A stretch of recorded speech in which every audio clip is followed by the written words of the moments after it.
చాలు చాలు. అవును, ఎప్పుడు చూసినా ముసుగు దొంగలా ముసుకేసుకుంటావేంటి నువ్వు? మాది ఘర్ రివాజ్ లో ఇలాగే ఉంటుంది. రివాజా? ఆచారం ఆచారం. సరే, ఆ చట్నీ వేయ్.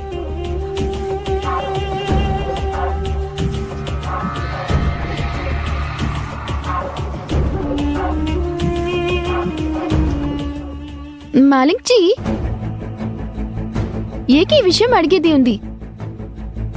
ఏంటి నీ బాధ? ఏ ఇల్లు దేకో, నేను అనుకుంది ఇక్కడ 10 మంది ఉంటుంది అని.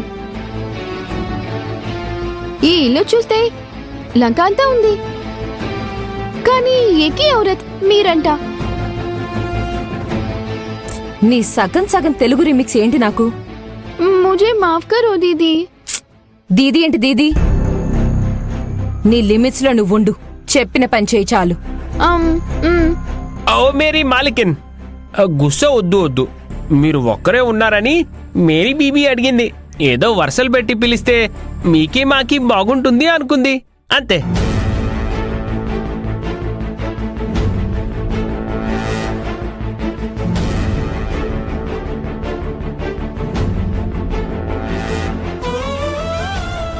ఓ మేరీ బీవీ, మేడంకి గుస్సా తెప్పించుకు.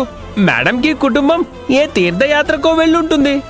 లేదు పతిదేవ్, మేడం ఏకీ మనిషి ఇంట్లో ఉంటుంది. అచ్చా, మేడంజీ, మీరు ఒక్కరే ఇక్కడ ఉంటున్నారు ఎందుకు? మీకు బంధువులు లేరా? ఉంటే వాళ్ళతో కలిసి ఉండొచ్చు కదా. అదే చెప్దామనుకున్నాను. ఏ పిన్నెం ఏ మేనతో ఉండే ఉంటారు కదా.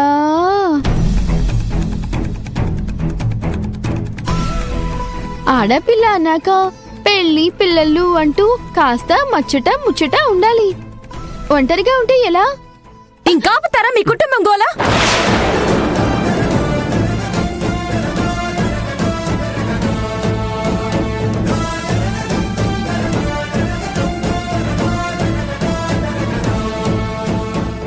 నాకెవరూ లేరు. నేనొక్కదాన్నే ఉంటా, ఒక్కదాన్నే తింటా, ఒక్కదాన్నే పడుకుంటా. మీరొచ్చిన పనేంటి? మీకొచ్చిన బాధేంటి? తప్పు జరిగిపోయింది మేడంజీ, కోపం వద్దు, గుస్సా ఆపండి. బీవీ, ఏ బీవీ, మేడం చేతికి గాయమైంది, దేకో దేకో. అయ్యయ్యో, देखो देखो, कुछ लेके आओ ना, जल्दी जल्दी जाओ. बैठिए मालिक जी, बैठिए. मालिक जी बैठिए. बैठिए मालिक जी.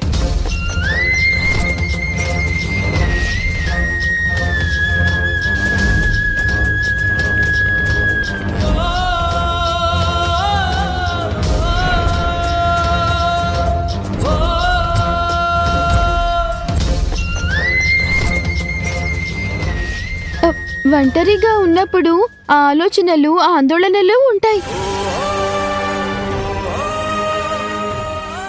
కష్ట సమయంలో తోడుగా ఉండేది మనవాళ్లే.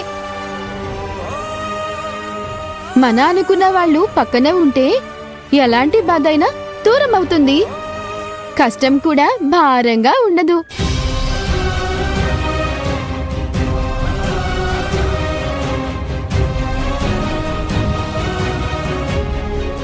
ఏదో నాకు అనిపించింది చెప్పాను మేడం జీ. ఎందుకంటే మా వాళ్ళని వదిలేసి మేము ప్రేమ పెళ్లి చేసుకుని ఇక్కడికి వచ్చేసాం. వాళ్ళు దూరంగా ఉంటే మా కష్టాల్లో ఇంకా బాధగా ఉండేది. కానీ ఈ మధ్య మా వాళ్ళని కలిశాక చూసారా ఇప్పుడు మేమెంత ఖుషిగా ఉంటున్నామో. అందుకే మీకు ఈ విషయం చెప్పాను దీదీ. నేను ఏమంటానంటే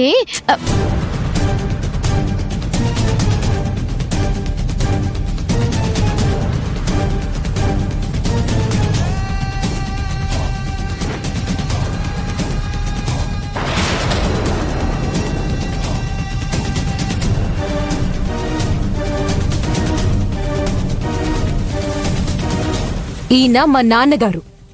ఈయన చావు కారణం ఎవరో తెలుసా? ఈయన చెల్లెలి కుటుంబం.